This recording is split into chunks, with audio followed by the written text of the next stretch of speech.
चैव गोदावरी सरस्वती नर्मदे सिंधु कावेरी जलेस्मनि सन्निधि कुरु। इदमग्ने येदमिना ममम स्वाहा ओम सोमाय स्वाहा।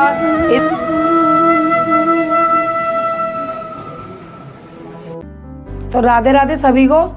और जैसा कि मैं आपको बता दूं कि आज हमारे कान्हा का बर्थडे है। अब मैं करने वाली हूँ सत्यनारायण भगवान की कथा।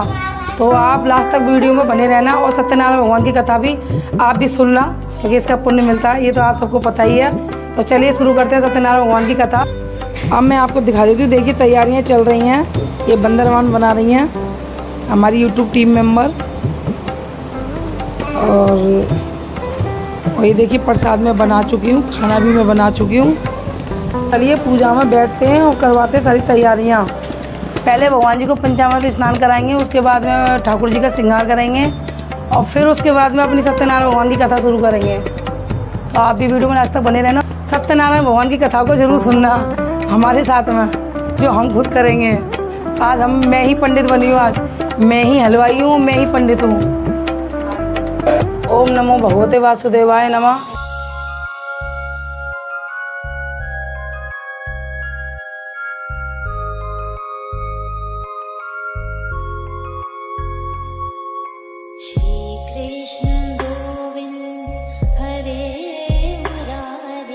हे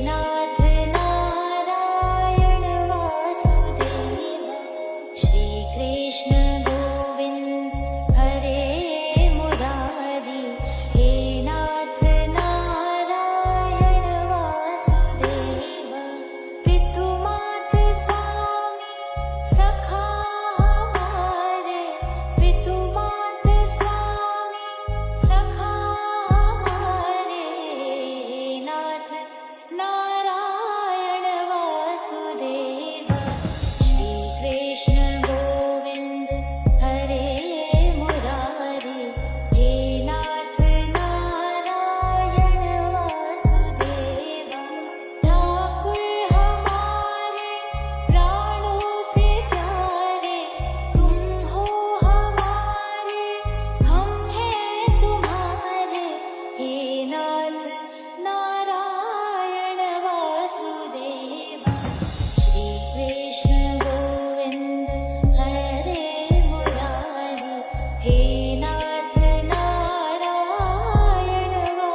गंगे च यमुने चैव गोदावरी सरस्वती नर्मदे सिंधु कावेरी जलेस्मनि सन्निधि कुरु।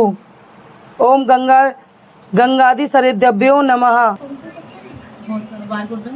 थोड़ा सा मिठाई को दे दो। भगवान जी की मन कर लेगा ना। मासुदा शोक विनाश कार्यक्रम नमामि विघ्नेश्वर पाद पंकजम। गणेश जी पे छोड़ दो।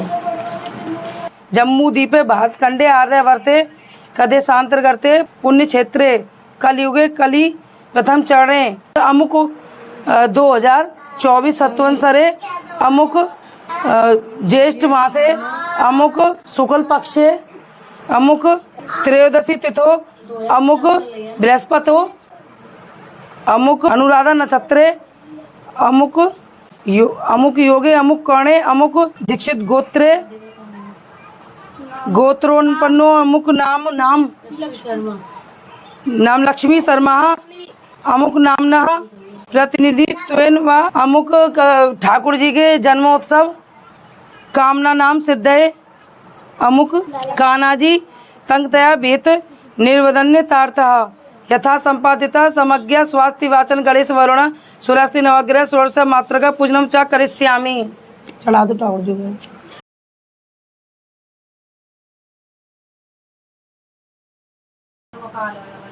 ओम स्वस्ति न इंद्रो बृहस्पति स्वस्ति न पूषा विश्वविदय स्वस्ति नस्ताश्रो शिष्नेमि स्वस्ति नो बृहस्पति धारतु। ओम पय पृथिव्या पय औषधिषु पयो दिव्य अंतरिक्षे पयोदा पय स्वतीय प्रदिश संतुमयम। ओम विष्णु ललाट मसी विष्णु स्वस्त्रेस्तो विष्णु शिवरसी विष्णु ध्रुवसी वैष्णव मई मसी वैष्णवे त्वा। ओम अग्नि देवता बातो देवता सूर्य देवता चंद्रमा देवता वासो देवता रुद्र देवता दित्व देवता मारुतो देवता विश्व देवता बृहस्पति देवता वरुणो देवता। ओम गौम शांति अंतरिक्ष ओम शांति पृथ्वी शांति रापः शांति रोषधय शांति वनस्पतय शांति विश्वविदया शांति ब्रह्म शांति शांति सर्व। ओम शांति शांति रेव शांति समा शांति रेदिय। ओम विश्वानि देव सर्वदूरतानि पराशुभ यद्र भद्रम तत्र अशुभ चतुष्पेदेष्व पुष्टुम ग्रामे अस्मित्रातुरम एमतन्ते देव सर्वज्ञम प्रहार्तु बृहस्पतये ब्राह्मणे तेन यज्ञवतेन यज्ञपति तेन मामम मनुजूतिषु जुस चामजस्य बृहस्पति यज्ञ मिमंत नोष्ट हृष्ट यज्ञ ओम समन्ति धातु विश्वदेवा स एम मदमयांतमो ओम ऐसम वैम प्रतिष्ठानज्ञो यत्र तेन यज्ञेन यजन्ते सर्व में प्रतिष्ठति भवति। हाथ जोड़ लो लली।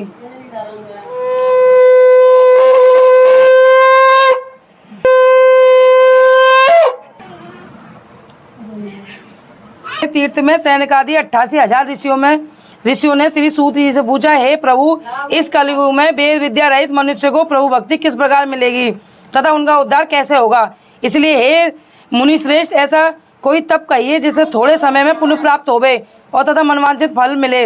वह कथा सुनने की हमारी इच्छा है। सब शास्त्र ज्ञाता जी सूत जी बोले, वैष्णवों में पूज्य, आप सबसे सब प्राणियों के हित की बात पूछी है। अब मैं उस श्रेष्ठ व्रत को आप लोगों को कहूँगा जिस व्रत को नारद जी ने लक्ष्मी नारायण से पूछा था और श्री लक्ष्मीपति से श्रेष्ठ मुनि नारद ने कहा था। तो ध्यान से सुनो। दूसरों की हित की इच्छा से अनेक लोगों में घूमते हुए मृत्यु लोक में आ पहुँचे। वह बहुत से योनियों में जन्म हुए। प्राय सभी मनुष्यों को अपने कर्मों के द्वारा अनेक दुख से पीड़ित देखकर सोचा कि किस यत्न के करने से निश्चय ही इनके दुखों का नाश हो सकेगा। ऐसा मन में सोचकर विष्णु लोक को गए और वहाँ श्वेत वर्ण और 4 भुजाओं वाले देवों के इस नारायण को, जिनके हाथों में शंख चक्र गदा और पद्म थे तथा बरमाला पहने हुए थे, देखकर स्तुति करने लगे। हे भगवान, आप अत्यंत शक्ति से संपन्न हैं। मन तथा वाणी भी आपको नहीं पा सकती। आपका आदि मध्य और अंत नहीं है। निर्गुण स्वरूप सृष्टि के कारणभूत वे भक्तों के दुख को नाश करने वाले हो। आपको मेरा नमस्कार है। नारद जी से इस प्रकार की स्तुति सुनकर विष्णु भगवान बोले, हे मुनिश्रेष्ठ, आपके मन में क्या है? आप यहाँ किस काम के लिए आए हैं? निसंकोच बताएं।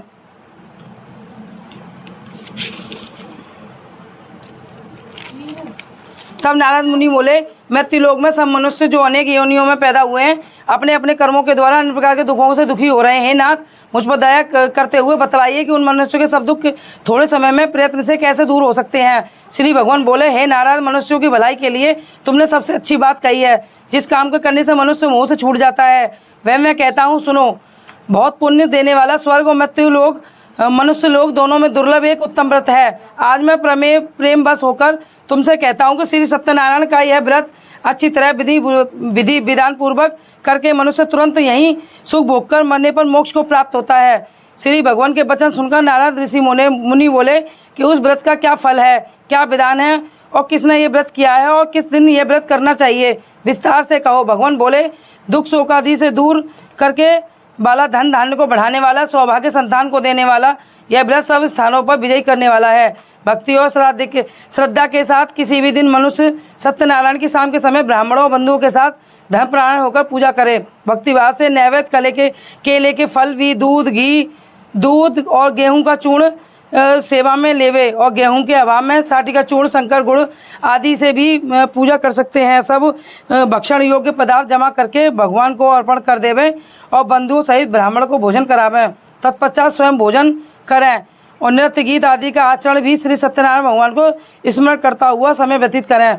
इस तरह व्रत करने पर मनुष्य की इच्छा निश्चय ही पूरी होती है। विशेष कर काली काल में भूमि पर यही मोक्ष का सरल उपाय है। दूसरा अध्याय। वो सत्यनारायण भगवान की जय। सूत जी बोले, हे ऋषियों, जिसने पहले समय में इस व्रत को किया है उसका इतिहास कहता हूँ, ध्यान से सुनो। सुंदर काशीपुरी नगरी में एक अति निर्धन ब्राह्मण रहता था। वह भूख प्यास से बेचैन हुआ नित्य ही पृथ्वी पर घूमता था। ब्राह्मणों से प्रेम करने वाले भगवान ने ब्राह्मण को दुखी देखकर बूढ़े ब्राह्मण का रूप धारण करके उसके पास जा आदर के साथ पूछा, हे विप्र, नित्य दुखी पृथ्वी पर क्यों घूमता है? हे श्रेष्ठ ब्राह्मण, यह सब मुझसे कहो, मैं सुनना चाहता हूँ। ब्राह्मण बोला, मैं बहुत निर्धन ब्राह्मण हूँ, भिक्षा के लिए पृथ्वी पर फिरता रहता हूँ। हे भगवान, यदि आप इसका उपाय जानते हो कृपा करके कहो। वृद्ध ब्राह्मण बोला कि हे सत्यनारायण भगवान मनवांछित फल को देने वाले हैं, इसलिए हे ब्राह्मण तू उनका पूजन कर जिनके करने से मनुष्य सब दुखों से मुक्त होता है। ब्राह्मण को व्रत का सारा विधान बतला कर बूढ़े ब्राह्मण का रूप धारण करने वाले श्री सत्यनारायण भगवान अंतर ध्यान हो गए। जिस व्रत को वृद्ध ब्राह्मण ने बतलाया है मैं उसको करूँगा, यह निश्चय करने पर उसने रात में नींद भी नहीं आई। वह सवेरे ही उठकर श्री सत्यनारायण भगवान के व्रत का निश्चय कर भिक्षा के लिए चला गया। उस दिन उसको भिक्षा में बहुत धन मिला, जिससे बंधु बांधवों के साथ उसने श्री सत्यनारायण भगवान का व्रत किया। इसके करने से वह ब्राह्मण सब दुखों से छुटकारा, अनेक प्रकार की संपत्तियों से युक्त हुआ। उस समय से ब्राह्मण हर मास व्रत करने लगा। इस तरह ही सत्यनारायण भगवान के व्रत को जो करेगा वह सब पापों से छूटकर मोक्ष को प्राप्त होगा। आगे पृथ्वी पर सत्यनारायण भगवान का व्रत करेगा मनुष्य, वह सब दुखों से छूट जाएगा। इस तरह नारद जी ने नारायण का कहा हुआ यह व्रत तुमसे कहा। हे विप्रो, मैं अब और क्या कहूँ? ऋषि बोले, मुनीश्वर, संसार में ब्राह्मण से सुनकर किस विधि ने इस व्रत को किया और हम सब सुनना चाहते हैं, इसके लिए हमारे मन में श्रद्धा है। सूत जी बोले, हे ब्राह्मण मुनियों, जिसने इस व्रत को किया है वह सब सुनो। एक समय ब्राह्मण धन और ऐश्वर्य के अनुसार बंधु बांधवों के साथ व्रत करने को तैयार था। उसी समय एक लकड़ी बेचने वाला बूढ़ा आदमी आया और बाहर लकड़ियों को रखकर ब्राह्मण के मकान में गया। प्यास से दुखी लकड़हारा उनको व्रत करते हुए देखकर ब्राह्मण को नमस्कार कर कहने लगा कि आप यह क्या कर रहे हैं और इसके करने से क्या फल मिलता है, कृपा कर मुझसे कहो। ब्राह्मण ने कहा, है सब मनोकामना को पूरा करने वाला यह व्रत सत्यनारायण भगवान का व्रत है।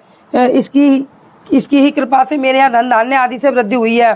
ब्राह्मण ने इस व्रत के बारे में सारी जानकारी प्राप्त कर लकड़हारा बहुत प्रसन्न हुआ। चरणामृत ले और प्रसाद खाने के बाद अपने घर को चला गया।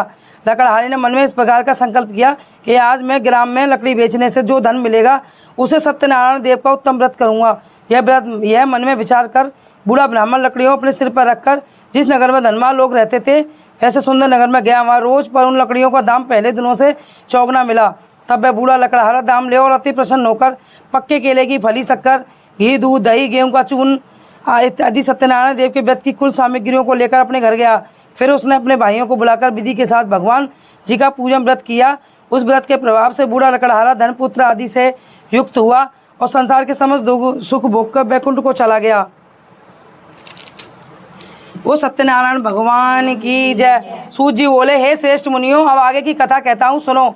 पहले समय में उल्कामुख नाम का एक बुद्धिमान राजा था। वह सत्यवक्ता और जितेंद्रिय था। प्रतिदिन देव स्थानों में जाता था और गरीबों को धन देकर उनके कष्टों को दूर करता था। उसकी पत्नी कमल के समान मुख वाली और सती साध्वी थी। भद्रशिला नदी के तट पर उन दोनों ने श्री सत्यनारायण देव का व्रत किया। उस समय में वहाँ एक साधु वैश्य आया। उसके पास व्यापार के लिए बहुत सारा धन था। वह नाव को किनारे पर ठहराकर राजा के पास गया और राजा को व्रत करते हुए देखकर विनय के साथ पूछने लगा, हे राजन, भक्ति युक्त चित्त से ये आप क्या कर रहे हैं? मेरी सुनने की इच्छा है, सो ये आप मुझसे बताइए। राजा बोला, हे साधु, अपने बांधवों के साथ पुत्र आदि प्राप्ति के लिए यह माँ शक्तिवान श्री सत्यनारायण भगवान का व्रत व पूजन किया जा रहा है। राजा के वचन सुनकर साधु आदर के साथ बोला, हे राजन, मुझे इसका विधि विधान बतलाइए। मैं भी आपके कथा अनुसार इस व्रत को करूँगा। मेरे भी कोई संतान नहीं है और इसे निश्चय ही होगी। राजा से सब विधान सुन व्यापार से निवृत्त हो आनंद के साथ घर गया। साधु ने अपनी स्त्री से संतान देने वाले उस व्रत को समाचार सुनाया और कहा कि जब मेरे संतान होगी तब मैं इस व्रत को करूँगा। साधु ने ऐसे वचन अपनी स्त्री लीलावती से कहे। एक दिन उसकी स्त्री लीलावती पति के साथ आनंदित हो संसार धर्म में प्रवृत्त होकर भगवान सत्यनारायण भगवान की कृपा से गर्भवती हो गई और 10वें महीने में उसके घर में एक सुंदर कन्या का जन्म हुआ। दिन दिन वह इस तरह बढ़ने लगी जैसे शुक्ल पक्ष का चंद्रमा बढ़ता है। कन्या का नाम कलावती रखा गया। तब लीलावती ने मीठे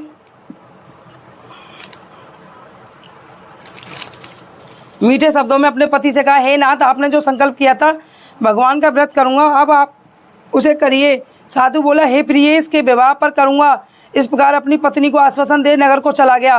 कलावती पितृगृह में वृद्धि प्राप्त हो गई। साधु ने जब नगर गृह में सखियों के साथ अपनी पुत्री को खेलते देखा तो तुरंत ही दूध बुलाकर कहा कि मेरी पुत्री के लिए कोई सुयोग्य वर देख कर लाओ। साधु की आज्ञा पाकर दूध कंचन नगर पहुंचा और वहां पर बड़ी खोज और देखभाल पर कल लड़की के लिए सुयोग्य बड़े पुत्र को ले आया। उस सुयोग्य लड़के को देखकर साधु ने अपने बंधु बांधवों को सहित प्रसन्नचित्त अपनी पुत्री का विवाह उसके साथ कर दिया। किंतु दुर्भाग्य से विवाह के समय उस व्रत को करना भूल गया। तभी श्री भगवान क्रोधित हो गए और श्राप दिया कि तुम्हें दारुण दुख प्राप्त होगा। अपने कार्य में कुशल साधु बनिया अपने जमाता शाही समुद्र के समीप स्थित रत्नपुर नगर में गया और वहाँ दोनों समुद्र दामाद चंद्रकेतु राजा के उस नगर में व्यापार करने लगे। एक रोज भगवान श्री सत्यनारायण भगवान की माया से प्रेरित कोई चोर राजा का धन चुराकर भागा जा रहा था कि तू अपने पीछे राजा के दूतों को आता देखकर चोर ने घबराकर भागते हुए राजा के धन को वहीं छुपा कर रख दिया जहाँ वे दोनों ससुर जमाई ठहरे हुए थे। तब दूतों ने उस साधु वैश्य के पास जाकर राजा के धन को रखा देखा तो वे दोनों को बांधकर ले गए और बड़ी प्रसन्नता से दौड़ते हुए राजा के समीप जाकर बोले, महाराज, ये दो चोर हम पकड़कर लाए हैं, देकर आज्ञा दें। तब राजा की आज्ञा से उनको कठिन कारावास में डाल दिया, उनका सारा धन छीन लिया। सत्यनारायण भगवान के श्राप से उनकी पत्नी श्री घर पर बहुत दुखी हुई और घर पर जो धन रखा था उसे चोर चुरा कर ले गए। शारीरिक मानसिक पीड़ा भूख से प्यास से अति दुखित होने लगे। अन्न की चिंता में कलावती एक ब्राह्मण के घर गई। वहाँ उसने श्री सत्यनारायण भगवान का व्रत देखा और देखते फिर कथा सुनी और प्रसाद ग्रहण किया और रात को घर आई तो माता ने कलावती से कहा, हे पुत्री, अब तक कहाँ रही, तेरे मन में क्या है? कलावती बोली, हे माता, मैंने एक ब्राह्मण घर श्री सत्यनारायण भगवान का व्रत देखा है। कन्या के वचन सुनकर लीलावती भगवान के पूजा की तैयारी करने लगी। लीलावती ने परिवार और बंधुओं सहित श्री सत्यनारायण भगवान की पूजा किया और यह वर मांगा, मेरे पति दामाद शीघ्र ही घर आवें। साथ ही प्रार्थना की, हम सबका अपराध क्षमा करें। श्री सत्यनारायण भगवान इस व्रत को से संतुष्ट हो गए और राजा चंद्रकेतु को स्वप्न में दिखाई दिए। कहा, हे राजन, दोनों वैसे प्रातः ही छोड़ दो, उनका सब धन जो तुमने ग्रहण किया है दे दो, नहीं तो मेरा धन राजपुत्र आदि सब नष्ट कर दूंगा। राजा से ऐसे वचन कहकर भगवान का ध्यान हो गए और प्रातःकाल राजा चंद्रकेतु ने सभा में अपने स्वप्न सुनाया। फिर दोनों बड़े पुत्रों को कैद में मुक्त कर सभा में बुलाया। दोनों ने आते ही राजा को नमस्कार किया। राजा मीठे वचनों से बोला, हे महानुभावों, भावी बस ऐसा कठिन दुख प्राप्त हुआ है, अब तुम्हें कोई भय नहीं। ऐसा कहकर राजा ने उसको नए नए वस्त्राभूषण पहनाए तथा उसका जितना धन लिया था उससे दूना धन देकर आधा सहित विदा किया और दोनों वैश्य अपने घर को चले गए। और चौथा अध्याय शुरू। श्री सत्यनारायण भगवान की जय। सूत जी बोले, वैश्य ने मंगलाचार करके यात्रा आरंभ की और अपने नगर को चला। उनके थोड़ी दूर निकलने पर दंडीवंद वेशधारी श्री सत्यनारायण देव ने उनसे पूछा कि हे साधु, तेरी नाम में क्या है? अभिमानी बड़ी हंसता हुआ बोला, हे दंडी, आप क्यों पूछते हो? क्या धन लेने की इच्छा है? मेरी नाम में तो बोला बेल और पत्ते भरे हैं। वैश्य का कठोर वचन सुनकर भगवान ने कहा, तुम्हारा वचन सत्य हो। दंडी ऐसा कहकर वहाँ से चले गए। कुछ दूर जाकर समुद्र के किनारे बैठ गए। दंडी के जाने पर वैश्य ने नित्य क्रिया करने के बाद नाव को ऊंची देखकर अचंबा किया और नाव में बेल देखकर मूर्छित होकर जमीन पर गिर पड़ा। फिर मूर्छा खोलने पर अत्यंत शोक करने लगा। तब उसका दामाद बोला कि आप शोक ना करें, यह दंडी का श्राप है, अतः उनकी शरण में चलना चाहिए, तभी मनोकामना पूरी होगी। दामाद के वचन सुनकर वह दंडी के पास पहुंचा।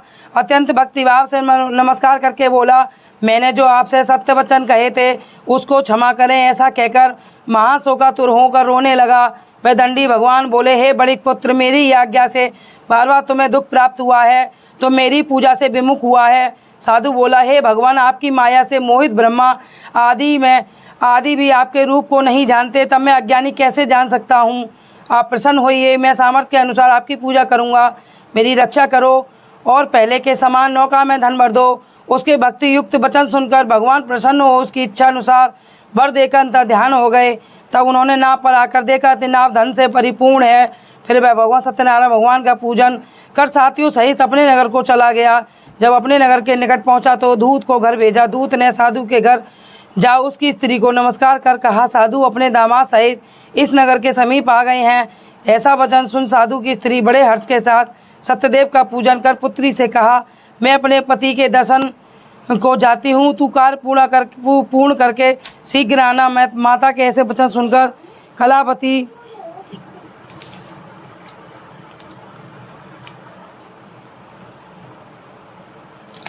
प्रसाद छोड़ पति के पास चली गई। प्रसाद की अवज्ञा के कारण सत्यदेव ने रुष्ट हो गए और उसके पति को नाव सहित पानी में डुबो दिया। कलावती अपने पति को देखकर रोती हुई जमीन पर गिर पड़ी। इस तरह नौका को डूबा हुआ देखकर कन्या को रोता हुआ साधु दुखित होकर बोला, हे प्रभु, मुझसे या मेरे परिवार से जो भूल हुई उसे क्षमा करें। उसके दीन वचन सुनकर सत्यदेव प्रसन्न हो गए और आकाशवाणी हुई, हे साधु, तेरी कन्या ने मेरे प्रसाद को छोड़कर आई है, इसीलिए इसका पति अदृश्य हुआ है। यदि वह घर जाकर प्रसाद खाए और इसे अपना पति अवश्य मिलेगा। ऐसी आकाशवाणी सुनकर कलावती ने घर पहुंचकर प्रसाद खाया। फिर उसने आकर पति के दर्शन किए। फिर साधु ने बंधुओं सहित सत्यदेव का विधि पूर्वक पूजन किया। उस दिन से वह हर पूर्णिमा को सत्यनारायण भगवान का पूजन करने लगा। फिर इसी लोक का सुख भोगकर अंत में स्वर्गलोक हो गया। 5वां अध्याय। वो सत्यनारायण भगवान की जय। श्री भगवान नारायण नारायण नारायण, श्रीमन नारायण नारायण नारायण, नारायण नारायण, श्रीमन नारायण नारायण नारायण। वो सत्यनारायण भगवान की जय। सूत जी बोले, हे ऋषियों, मैं और भी कथा कहता हूँ, सुनो। प्रजा पालन में लीन तुंग ध्वज नाम का एक राजा था। उसने भी भगवान का प्रसाद त्याग कर बहुत दुख पाया था। एक समय वन में जाकर वनु पशुओं को मारकर बड़ के पेड़ के नीचे आया। उसने ग्वालों को भक्तिभाव से बांधवों सहित सत्यनारायण जी का पूजन करते देखा। राजा देखकर भी अभिमान बस वहाँ नहीं गया और नमस्कार नहीं किया। जब ग्वालों ने भगवान का प्रसाद उसके सामने रखा तो वह प्रसाद को त्याग कर अपनी सुंदर नगरी को चला गया। वह उसने अपना सब कुछ नष्ट कर पाया तो वह जान गया कि यह सब कुछ भगवान ने किया है। तब वह विश्वास कर ग्वालों के समीप गया और विधि पूर्वक पूजन कर सब प्रसाद खाया। तो सत्यदेव की कृपा से पहले जैसा सब वैसा ही हो गया। फिर दीर्घ काल तक सुख भोगकर मरने पर स्वर्गलोक को गया। जो मनुष्य इस परम दुर्लभ व्रत को करेगा, भगवान की कृपा से उसे धन दान की प्राप्ति होगी। निर्धन धनी हो जाएगा, बंदी बंधन से मुक्त होकर निर्भय हो जाता है, संतानहीनों को संतान प्राप्ति होती है और तथा सब मनोरथ पूर्ण होकर अंत में वैकुंठ धाम को जाता है। जिन्होंने इस व्रत को किया है, अब उनके दूसरे जन्म की कथा कहता हूँ। वृद्ध संतानंद ब्राह्मण ने सुदामा का जन्म लेकर मोक्ष को पाया। उल्कामुख नाम का राजा दशरथ होकर वैकुंठ को प्राप्त हुआ। साधु नाम के वैश्य को मोर ध्वज बनकर अपने पुत्र को ओर से चीरकर मोक्ष को प्राप्त किया। महाराजा तुंगध्वज ने स्वयं भू होकर भगवान में भक्ति युक्त होकर कर मोक्ष की प्राप्ति की। ओ सत्यनारायण भगवान की जय। ओ सच्चे दरबार की जय। हाँ बोलिए।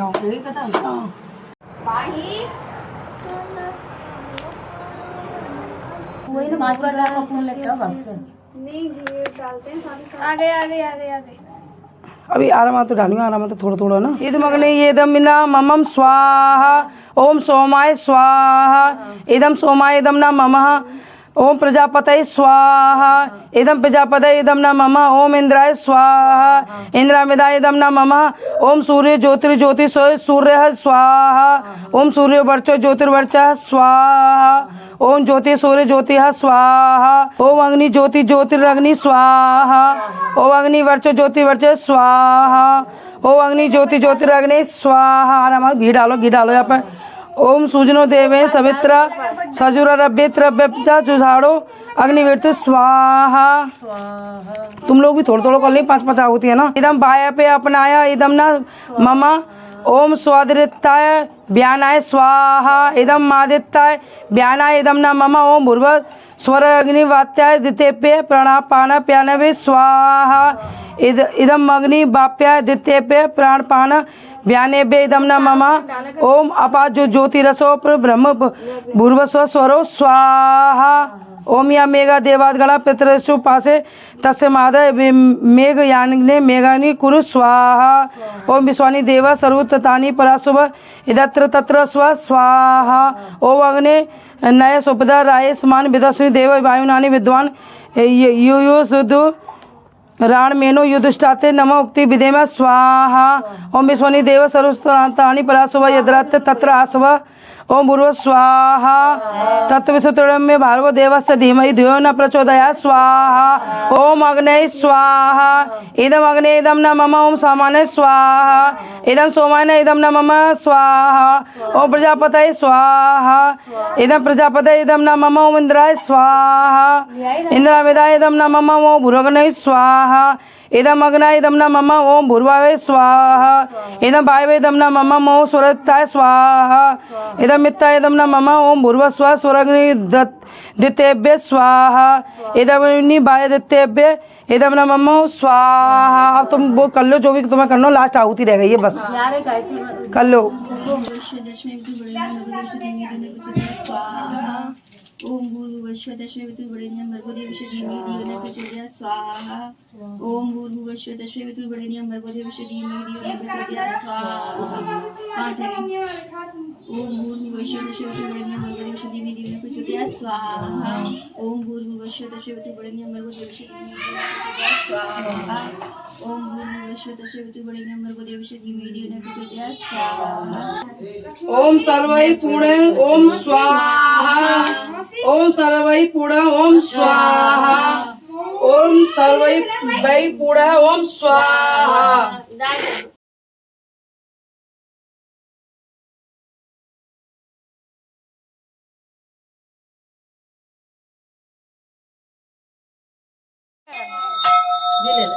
डला लियो।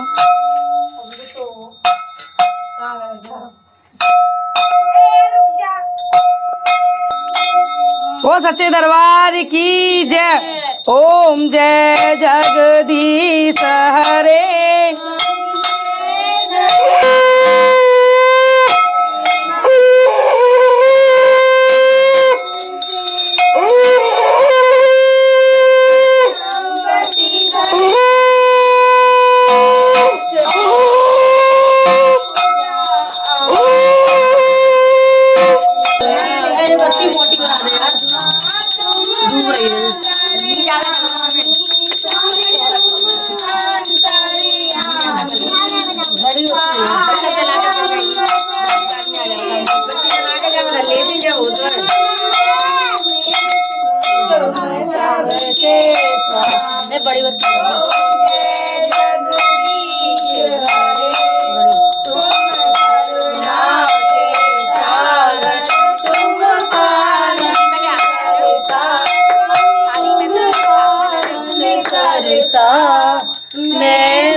जला दियो।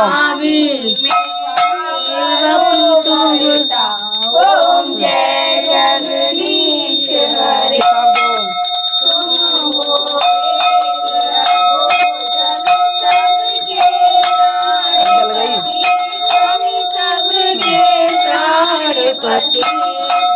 किस विध मिलूं दया में किस विध मिलूं मेरे राम जी तुमसे मैं कुमती। ओम जय दीश हरे दुख हरता तुम ठाकुर मेरे स्वामी ठाकुर मेरे, अपने हाथ उठाओ अपनी शरण लगाओ, द्वार पड़ी मैं तेरे ओम जय जगदीश हरे, मिटाओ पाप हरो देवा,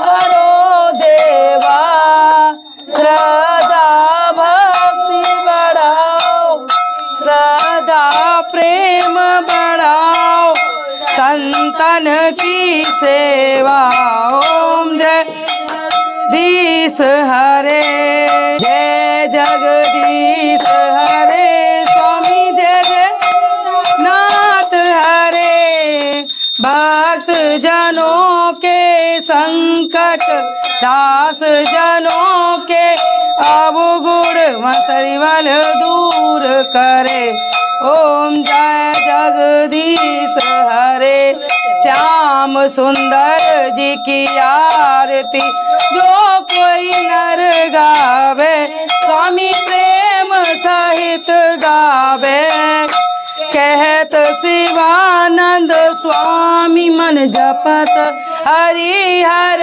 स्वामी, मन वांछित फल पावे, ओम जय जगदीश हरे, जय जगदीश हरे, स्वामी जय जय दीनानाथ हरे, भक्त जनों के संकट दास जनों के अवगुण मसरिवल दूर करे, ओम जय जगदीश हरे,